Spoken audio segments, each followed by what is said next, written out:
Hello friends, welcome to my channel. ఈరోజు chicken ఎలా ఈజీగా చేసుకుందాం చూసేద్దాం రండి. ఇదైతే కోస మాంసం అండి.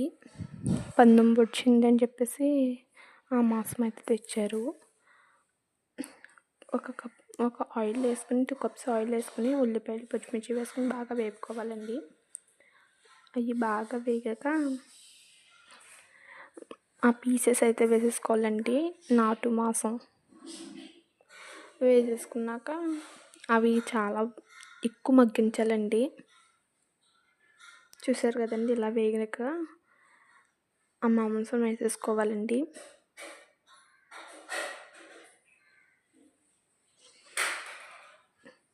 ఇది ఎంత బాగా మగ్గితే అంతలా బాగుంటుందండి కర్రీ అయితే.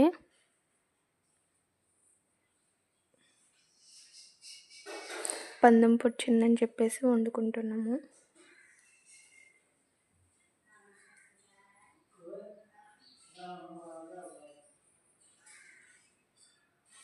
బాగా మిక్స్ చేసుకుని ఎక్కువ మగ్గించాలండి. మగ్గించేసాక అల్లం వెల్లుల్లి పేస్ట్ అయితే వేసుకుని అల్లం పచ్చివాసన పోయేదాకా వేపుకోవాలి. కొంచెం చికెన్ మసాలా, చిటికెడు పసుపు వేసుకోవాలండి. కారం మనకు తగినంత, నేనైతే 3 స్పూన్స్ అయితే వేసుకున్నానండి. మీరు కారం ఎక్కువ తింటే ఎక్కువ వేసుకోండి, లేదా తక్కువ తింటామంటే తక్కువ వేసుకోండి. బాగా మగ్గాక వాటర్ అయితే పోసుకోవాలండి. వాటర్ పోసుకుని కుక్కర్ మూత అయితే పెట్టేసుకుని 10 విజిల్స్ దాకా రానివ్వాలండి. ఉప్పు ఉల్లిపాయలు వేపేటప్పుడే వేసుకోండి. ఇప్పుడు వేసుకున్నాను నేను మర్చిపోయి.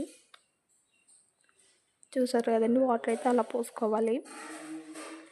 కుక్కర్ విజిల్ పెట్టేశాక కర్రీ అయితే రెడీ అయిపోతుందండి. Like, share and subscribe to our channel.